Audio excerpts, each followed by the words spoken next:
What's up, it's Nez, and hello everyone, welcome back to The Letter. Last episode, after breaking the news to the professor, we went back to Zach's apartment to look for him, and well, we found him later on in the day, and now we're investigating the obviously supernatural. Seriously, Zach would have made a much more responsible officer than me if he had the heart to join the force.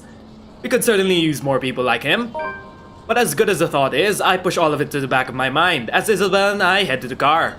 Tonight, I can't stay distracted. Except for a few half-hearted attempts to get some kind of reaction from Isabella, the drive to the BRC is a quiet, awkward affair. More so, the hour-long wait for nightfall. Even with only the two of us, the place is rife with tense energy, only a matter of minutes now. But the ticking seconds don't take away from the edge, and for the fifth time, I reach out and fiddle with the radio, adjusting and turning the knobs with no real purpose. It's a nervous quirk I've developed and never bothered to correct during stakeouts, something to keep my mind occupied during long nights. What else is there for me to do? The person I usually count on for a casual out-of-the-blue chat refuses my attempts at starting one. Ash, out with it!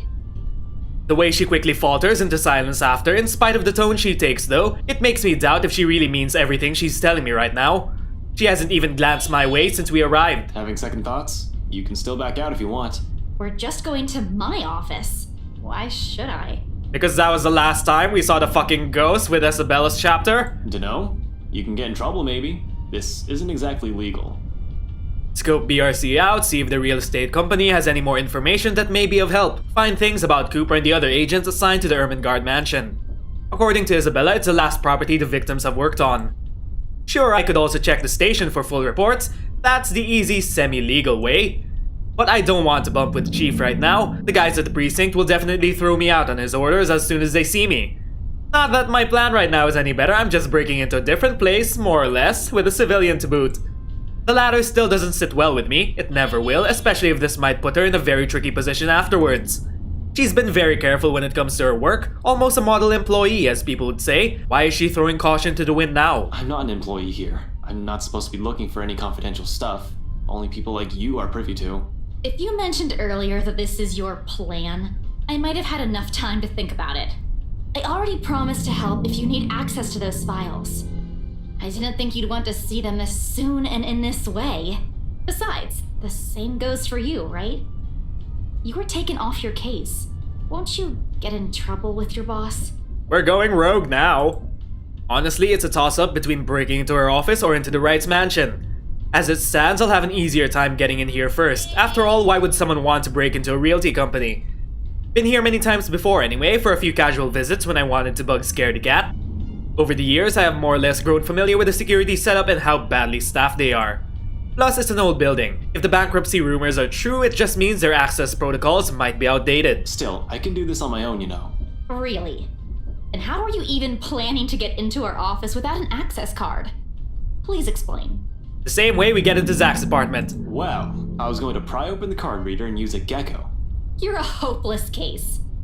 I really want to know why no one has locked you up yet. Yeah, you're helping me with this. Willingly. I don't think that'll sit well with the Philippine embassy either. Chances are you'll probably get deported the minute they find out. Low blow, I know, but it's worth a shot when she can still turn back. It's not like I don't have any other means to get into the place. With or without her, I have a way. At least I have a reason to be snooping about. My badge and rank can speak for me in case things go south. You? For a passing second, it seems to work. A hint of panic and hesitation flashes across her features when she looks to me with searching eyes. Then, unexpectedly, it dissolves, not behind the fear I'm anticipating, but underneath something sharp and searing. I'm not hoping what she sees exactly or what she's hoping to find in the short while she holds my gaze. All of it merely goes unspoken, and no longer than a minute later, she simply averts her attention back to the window, training it once again at some point outside. Isabella, please, now's not the time. It's too late for that, Ash. Give it a rest. An appeal, spoken in a voice too harsh coming from her. Perhaps unintentional, perhaps one that's already too exhausted of everything going on lately. It's not hard to concede when she takes on that tone, and soon, despite myself, I sigh. Tucking away every concern I've been lugging around in favor of trusting her on this, according her the same confidence she has implicitly given me all this time. Alright, okay, if that's what you want. And don't worry, I didn't mean what I said earlier. I won't let anything happen to you. Boo, you cringy fuck. Her lips briefly turn up in a smile, though none of the cheers reaches her eyes. Just get this over with, okay? Everyone should be out of the office by now. Somehow, the uncertainty in her posture makes me wonder if she intended it as some kind of comforting gesture. Whether it's for me or for her, she doesn't let me find out. Without saying another word, she exits the car while I'm left scrambling and chasing after her. She's already at the side entrance, a hand raised on the card reader beside it, and another poised to push the door open when I catch up to her. Whatever doubt there has been in her face a while ago, it's gone. Seeing her like this makes it easier to believe my worries are unfounded, that things might go smoothly this time. And where do you think you kids are going? It's late. Most offices in this building have already closed up shop for the weekend. The bloke seems friendly enough, though one can't tell from his voice alone. He might be the wary sort for all I know. Keeping an unconcerned face and aloof air won't hurt, until I've figured out how to wiggle us out of this situation. Just come back on Monday if you have important business. But from the way Isabella's face brightens up, it looks as though getting through won't be too much of a problem. He's probably been working here for a few months already then, maybe around 4 to 6 months max. Otherwise, he would have recognized Isabella or me at first glance. I haven't shown my face here since I've been assigned to the firm case a year ago. In the first place, none of the security officers ever lasted a year in service. The longest was around 7.5. I'll give this guy around that before he gets fired or finds a better paying job. For the moment, his too friendly attitude is almost a gift. Hey, Seb! Oh, look who we have here. Been a few days since I last saw that ponytail in here, Santiago? Close enough! Wait, don't tell me yet. I'll get it right this time. Sanchez! You were closer the first time? Drat, I swear it is on the tip of my tongue. I just need a hint to remember. I take it back. This geezer's not going to last past this month. He can't even remember a regular employee's name. Alrighty, I'm sure of it this time. Centillon? Still a ways off, Seb. Isabella, we don't have all night. I know, just let me handle this. Sorry, Seb. Some other time. We're in a bit of a hurry. I just need to get a few things from my cubicle. Important work stuff, you know? Is it okay if we drop upstairs for a sec? Oh, absolutely. No, go right ahead. As long as you have your access card with you, we're good.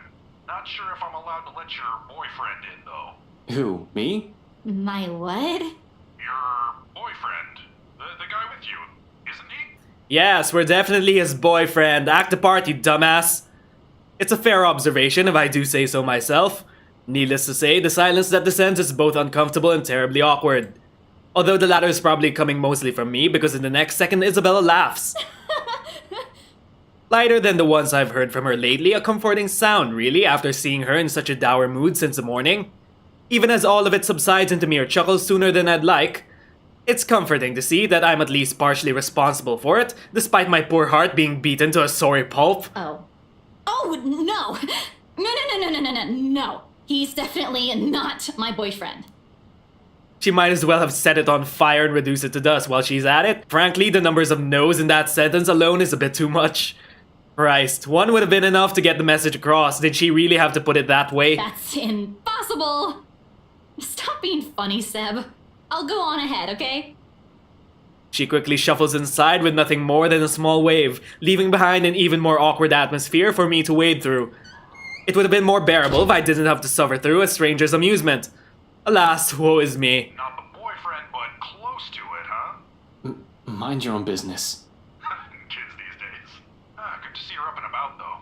Thought for sure she'd up and disappear like the others. Excuse me? You know, stuff in the news. You mean what happened with Rose Cooper? If I'm going to be stuck here with him for a while, I might as well try to gather as much intel as I can.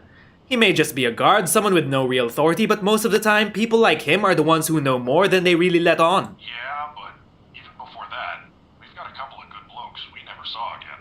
Really? Those guys could have just resigned for all you know. Dunno, I only catch tidbits of stuff from over here. Oh, seriously, I heard the branch is getting flushed soon, but that's no excuse for anarchy. Figures why Boss Man's been in an awful temper these past months. They managed to strike a good deal with the mansion in Ansem, right? That didn't do the trick? Didn't seem like it. The bloke shouting like no tomorrow again. Wasn't very pleased when Gurley called and asked for another leave yesterday afternoon.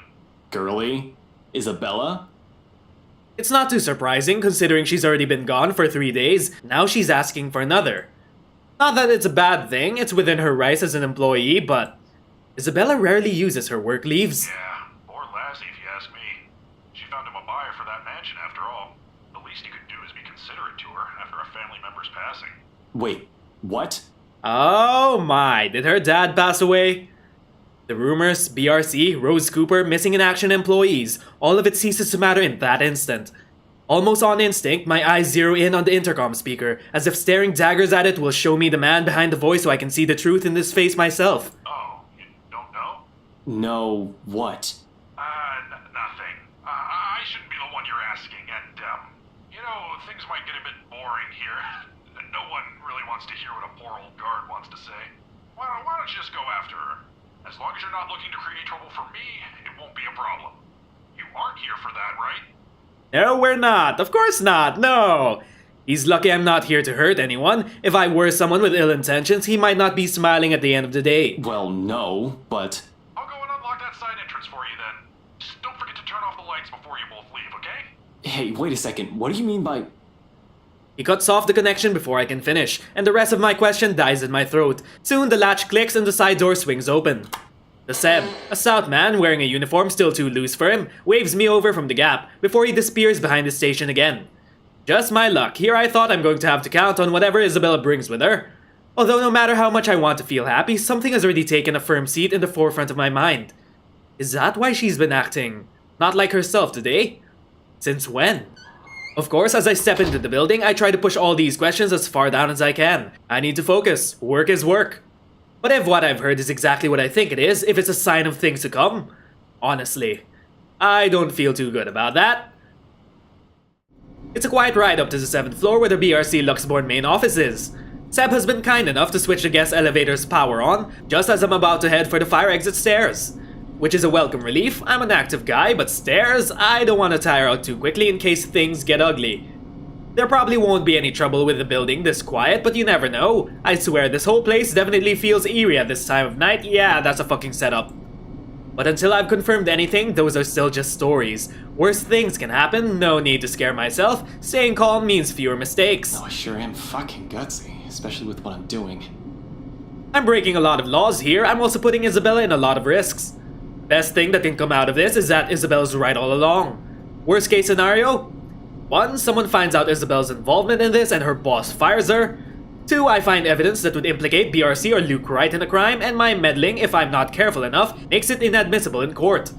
Though I'll be honest, I strongly prefer losing my job or facing Wright over some spirit or ghost or whatever it is. I could always work around the problems with the former. Isabella could find a better job. BRC never did pay her properly despite her efforts. But fighting off a phantom, how does one even do that? Do guns even work on them? Yeah, not going to happen. But tonight, I'm here to fix things. If I do it without leaving a trail, all the better. Good thing that's what I'm good at. And we're here. What I'll probably never be good at is finding the proper words when a sitch calls for it. But seeing Isabella's small form behind those doors, how she pushes through despite carrying an entirely different burden this time, how she's pretending as if everything's normal, it's difficult not to try. People who have never looked beyond her smiles will never know, will never understand. Hell, even Rebecca's probably not yet aware of this. I get it. We have other problems at hand. I've done the same thing plenty of times to protect myself after all. But it's all in her eyes once she glances up at the first few light raps I give the door. She wastes no time in leaving the mess of papers on the table and opening it for me, though even her confusion as it takes in my presence barely hides it. Seb let you in? Yes, he did. The rough edge in her voice rings a whole different tune now that I'm aware why. But knowing is different from hearing it straight from her. I can't simply bring this up, can I? It's not a topic suited for casual conversation, and I doubt she wants to talk to me about it. As much as I want to help, there's a distance between us I'll never be able to cross. One that wouldn't be there if it wasn't for me. Perhaps if I had been more honest a few years ago and less of a coward, I might have been able to. Figures. I can't even do that for the one person I keep telling myself that I care deeply about. What can I say? I'm a very charming person. To a rock, maybe. This is the closest we can get to it, I suppose. The light banter, the fleeting glances, or sometimes the long bouts of silence. And it's enough. For me it is, but even without words, there's comfort. With her, it's easy. Must be a pretty cool rock then. Ugh, get over yourself. Hey now, I deserve some slack here. Today's supposed to be my day off, and yet here I am helping you out. Helping? By standing at the door? Well, you're not exactly letting me in. Despite what she says, she moves to block me when I try to enter. She must have expected this the second we walked up to the building's entrance and counted on the night shift guard to bar me from the place. It's reassuring to know she's somehow worried about me, although it's a bit misplaced at this moment. Besides, her concerns aside, I really can't let her get back into the thick of things without me, not with all the problems on her plate right now. Isabella? Seriously, Ash, Seb might get in trouble for this. You might get in even bigger trouble with your boss. And you're not? We've already talked about this back at Zach's. It's out of the question. At least do it for Seb, please. He's a really nice guy. With the way things are going here, he's... On that, I agree with her. Seb's not such a bad fellow, might be a little careless with his job and talks too much, but he means well. I'd hate to see that guy leave here with a bad record in case something goes wrong. However, the anxious look she shoots back at the table behind her brings an even bigger worry. Did you find something? Aside from what you told me about yesterday? Not yet. I'm not sure. I haven't started going through the files we have in the records room. Just the ones they handed to me and Rose. Let me see. Wait, Ash! Isabella, I already promised you that no one's going to get in trouble after we're done here, even Seb. I'll make sure we leave the place clean. Her hesitation's still there, a split second of indecision as she tries to form an argument. Eventually, when nothing comes to mind, she steps aside. Okay, but we can't take the original files out of this office, clear? Not even a single sheet. We'll just have to make a copy. Don't worry, that's the plan. It appears to reassure her, a nod, then shortly she gestures for me to follow. Passing the sea of cubicles, I can't help but take in everything in their office, a force of habit for the most part. As far as I know, BRC Luxborn used to own this whole building. Offices in several floors once upon a time, when real estate is still a lucrative business for the company in this side of the country. Then competition showed up and suddenly everything's not so good anymore. It only got worse as the years went by, or so according to the rumors. Now the branch is just this floor, despite what the huge sign in the building's facade says, and frankly it's not too hard to believe when one looks at the state of this room right now. A number of old desks have been cleared out. Personal mementos are scarce as if employees have gone out in an exodus. That'll be the downsizing, probably, still worrisome though. Of course, I shake it away when Isabel starts handing me the papers she's been looking through. Focus, Frey.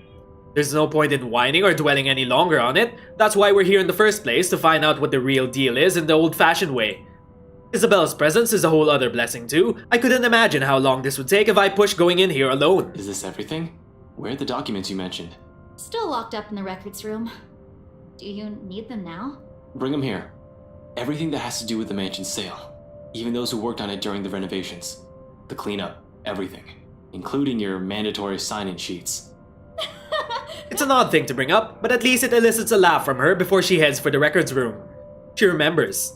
And no matter how weak the sound of it is from her usual ones, it's a welcoming thing to hear. It reminds me that the Isabella I know is still in there.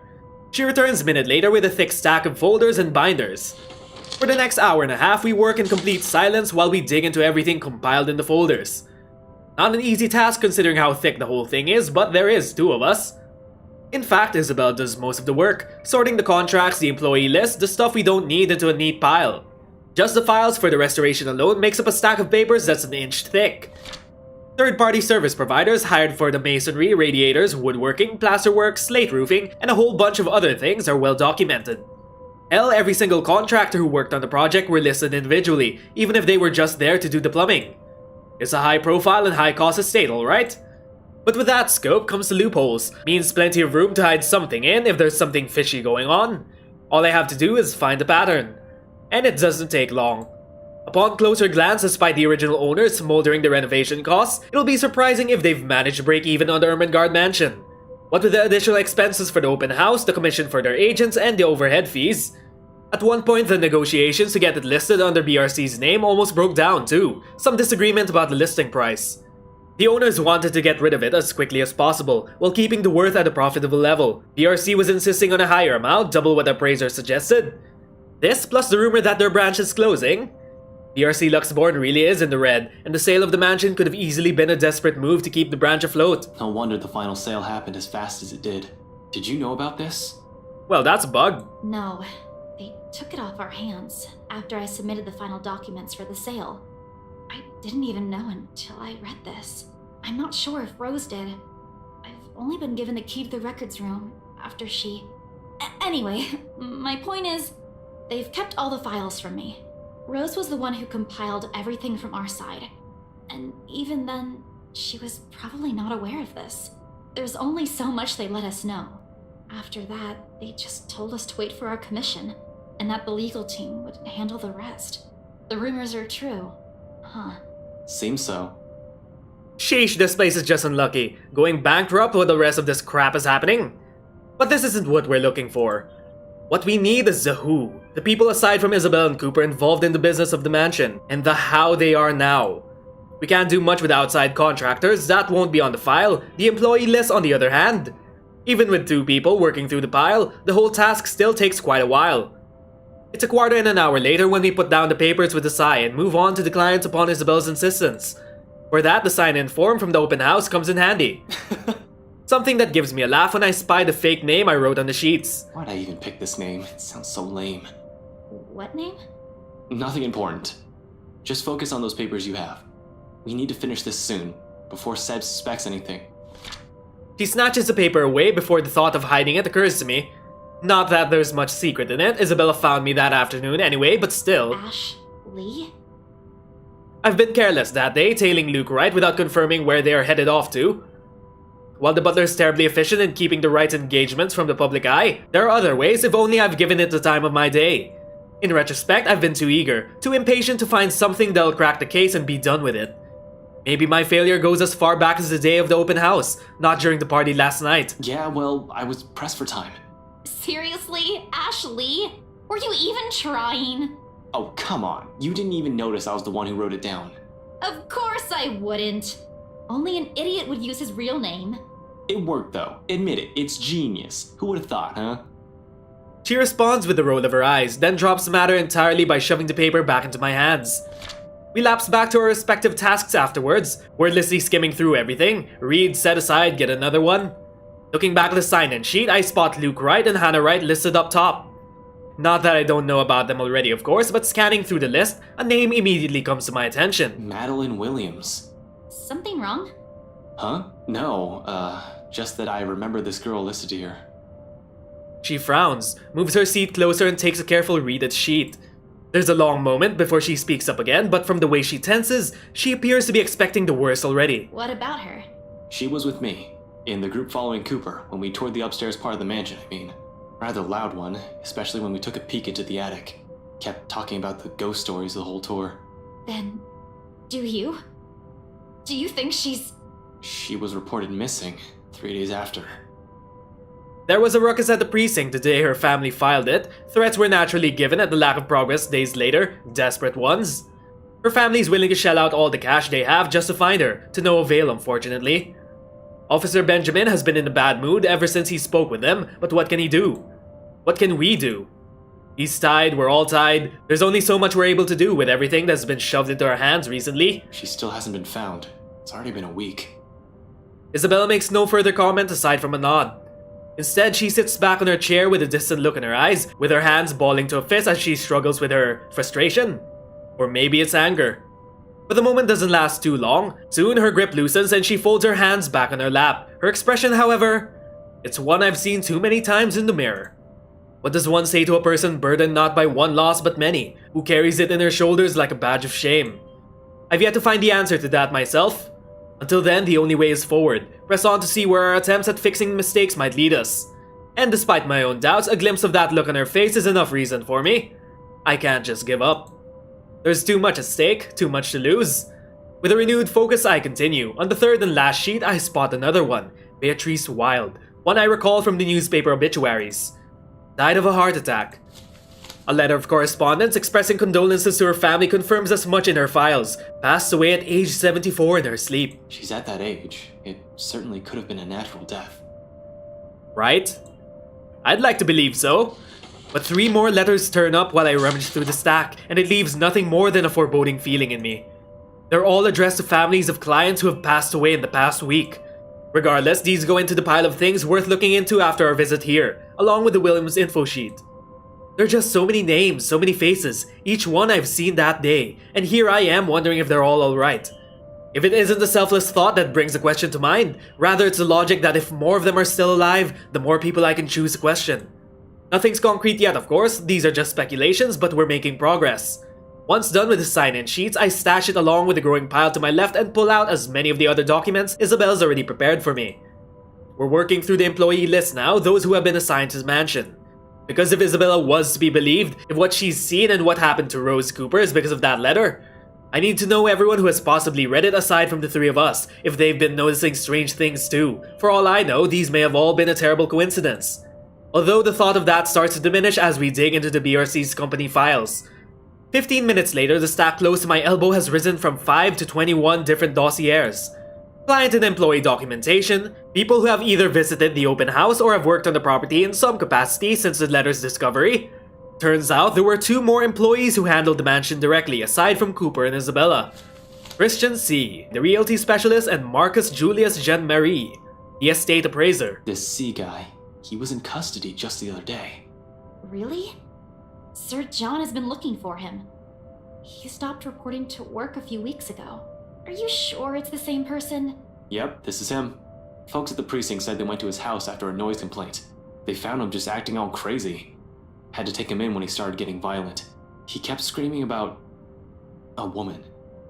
Immediately she stiffens. I don't want to bring it up or imply a connection to Isabella's story, but that is exactly what happened. It was driving the guards mad, but he didn't last too long in there. A few hours in, and he just started bashing his own head against the wall, and, well, it was messy, to say the least. Oh no, we had no idea. Is he okay? HR just marked him as AWOL because none of their calls would get through. He's in the hospital right now. I heard they're putting him into a psychiatric ward as soon as he recovers. He's still a bit unstable. Jean-Marie, on the other hand, his employee file notes his date of leaving and even when his final payment had been given. Along with it, there's a letter to his family about the appraiser being found dead in the office. Communication is hush-hush and there's mention of compensation if they don't talk about it to the media. Inspector Abigail has often scolded me for not reading the reports on a regular basis, but I try to keep up to date as much as I can. When I do, I make sure I'm aware of the gist of what's going on in my city. This never reached the police's ears or the health and safety executive. Do you know about this guy? One glance at her says everything. They've hidden it from the media. They've kept it from the police. It's not surprising this will also be a secret from someone of Isabella's position in this company. Fuck. Rose was looking for him. Last week. We haven't heard anything from him either. Until now. They never mentioned this to us. Business going under and someone dies while working here? Of course they want to keep that quiet. It's bad publicity. The whole thing is just getting freakier by the minute. Nevertheless, I hand the files for Isabella to make a copy of. The pages with their names, addresses, and contact numbers will do. We'll start with the ones who live within the city. Sometimes there are things you can't really brush off as a mere coincidence. In my line of work, once a pattern pops up, it's only right to be suspicious. Especially the thing with C. It hits too close to the stuff my own friends have been telling me. All of this?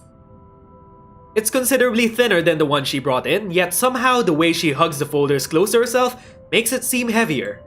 Like she's hanging onto it in the same manner one will latch onto a lifeline. Only the noteworthy ones. And those that might still be alive. Might. She doesn't need to know that. We can't check the outside contractors, but the guys with the direct connection to BRC and the people who attended the open house should be enough. We don't have time to see how everyone's doing, especially if what you said is true. For a second, she appears about to argue, then quickly decides against it and hides it away before anyone reads a question in her face. Then, in a too abrupt motion, she turns towards a copier and gets to work. Soon, only the machine's constant thrum fills the air around us, while I keep myself busy cleaning up the mess we've made. The lack of talk is awkward, to put it mildly, disturbing at worst. I've gotten so used to letting her just babble away whenever it's just the two of us. I could tell, however, she wants to do more. She wants to fix this mess herself, and that desire makes her antsy. But at the same time, she's learning how not to be stubborn or impulsive, exactly as what I've told her yesterday before agreeing to any of this. Or maybe these so-called changes have always been with her. Dire situations have always pushed people to change after all.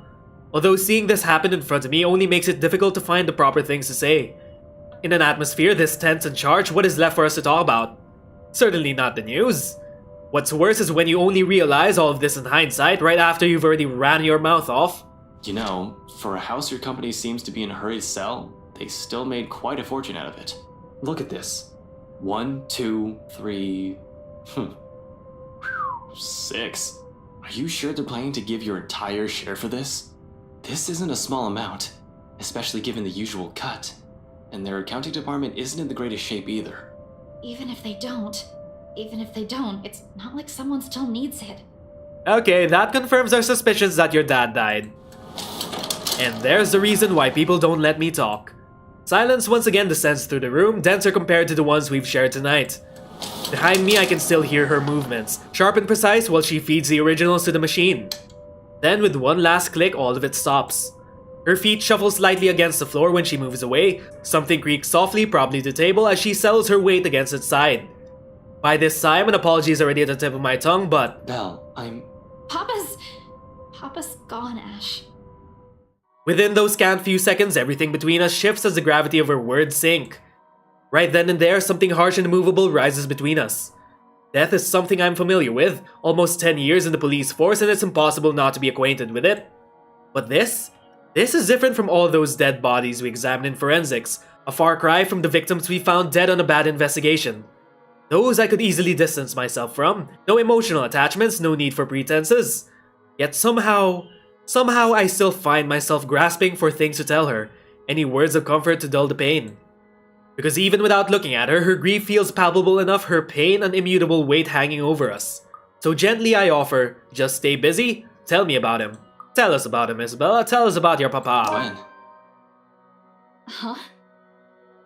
When what? Your dad. I mean, when did you find out? She doesn't answer. Not immediately anyway. For a long moment, the hush simply stretches out before us, spanning across the seconds we let pass while we both simply stand there waiting. Eventually, she exhales, lightly muted enough that I might have missed it had I not been paying attention to her every movement. Yesterday, around 3 in the afternoon there, Mama called. She told me he passed away in his sleep, and I guess I can take comfort in that, huh? That Papa wasn't in any pain when... She trails off, releases another ragged breath hidden underneath her chuckles, each one mirthless, heavy with nothing but sorrow. Then she falters into silence, and for all my attempts at lightening her burden, I'm suddenly at a loss. Reassurances could only do so much, when her only reason for staying here has suddenly been taken away from her, a hope yanked under her feet right after it was generously given. And without that? Without the one person who pushes her to endure all the shit we're going through, she's going through, means nothing but a struggle.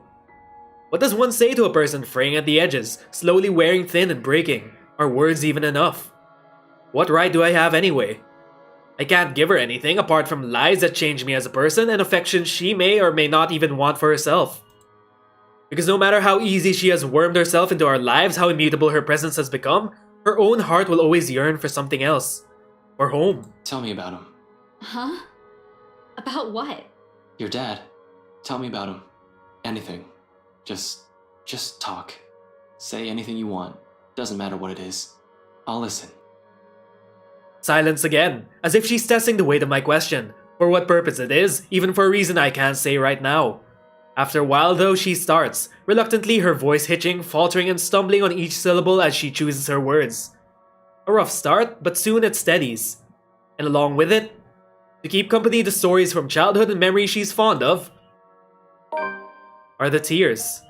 Despite this, in spite of the grief choking her words off, the hurt closing her throat, and the sobs racking her lithe form, she continues, like the mere act of speaking is a relief in itself. A release. She tells me of her father, the very person who named her, how she looked up to him, how she was a bit of a tomboy growing up in her attempts to imitate him, and how the man encouraged her to pursue what she really wanted. Perhaps even the only thing she ever did for herself, having grown up not wanting anything more than food to put on their tables. He told me I don't have to listen to them. That I can do what I want. Every day, he'd wake up at 4, Ash. Because he'd earn more that way. And every single time, he'd give them to me. Whatever extra he earned, he'd hand them all. So I'd have something to use for my paintings. And you know what?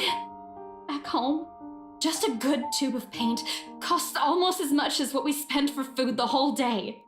But he'd always set something aside. He told me he wanted to see my paintings in a museum one day. She pours all of it out, every little thing she loved and admired about him. Like this, it's easy to see why she has gone to such great lengths for him, Why she abandoned her dreams? Why she went against his wishes, just to grant him another chance at life? Others will say it's her warmth that draws people to her, or her cheer. Neither are wrong, but neither is the whole truth there either. Because those who have never bothered to look beyond the surface will never see it. See her. See someone earnest, someone who has always meant well despite her underlying stubbornness. This is how she loves. Arm. Steadfast. Unflinching. You never meet many people like her, not in my line of work, not with the kind of people I've had to deal with. Always with something to hide, always with something to lie about. Eventually, when you run across too many of them, you change. You become like them. Many ways. For a lot of reasons. She's the kind of person I want to be and be around with. Who made me feel I'm still worth something. He didn't want me to leave. Begged. I could finish my studies first. In the end, I couldn't even grant him that one request. I'm a terrible daughter, aren't I? You're not. Huh? You're not. I can't speak for your dad. I haven't even met the man. But I know you're not. I'm not entirely sure where I'm going with this. The remark just came out. But now I'm stringing all of these together as I go. But one thing is certain. None of what I'm about to say is a lie. The Isabella I know is a total klutz, but I've never seen anyone work as hard as she does. She's the type who wears her heart on her sleeve. Though it's not necessarily a bad thing. It's always in the right place. She's intimidated by a lot of stuff, but she knows how to appreciate the smallest things in life. Frankly, you've caused us no small amount of trouble since you barged into our lives. But when I'm with you... Oh, fuck this bullshit, no! When I'm with you, all of my worries seem trivial. Oh, fuck, no! Heat has already crept up my face when the turn this whole thing is about to take registers. Before I blurt the rest of it out, declare feelings I'm not ready to reveal to anyone, much less to her, my hand comes up to smother the rest of it. Though embarrassment quickly takes the reins before I can completely clamp my mouth shut. And I'm pretty sure Zach and Becca think the same way. That's right, shut the fuck up, we don't need any of this. You have a nasty way of growing on people like that, and you know what? We got everything we needed in here. I'll just wipe the security recordings and we're good to go. While I'm at it, you better wipe the snot off your face. And you don't look very nice when you're balding like that. Hastily, I gather everything, the personal files, client documents, sales agreements, and contracts, anything my hands could reach. In record time, all of it has been stacked in a neat pile, ready for storage. I'm heading for the records room not a few seconds later. Wherever that is. It should be easy to find unless this place is a maze of some sort, which I highly doubt. Still beats staying here and seeing the look on her face. Crap. Really, her anger is still bearable, I can take that, including the glower she sends my way. So, yeah, I'll go get the security videos and put these back where you pulled them from. Man, these are heavy, you know? Ash, it's just paper. You don't even know where I... Oh, no, I can handle this. Easy as pie. And, yeah, security cams, tapes, videos, cams. You cringy bastard. Yeah, I'm off. A rejection at this point? Maybe. Maybe not yet. Oh god, that was super cringy. I hope we never get any more of that ever again. Although if you did enjoy this episode, like and subscribe so we could grow our channel together. It looks like we're about to have a run-in with the ghost next episode, so stay tuned everyone. Once again, my name is Nez and thanks for watching. See you all next time. Bye everyone!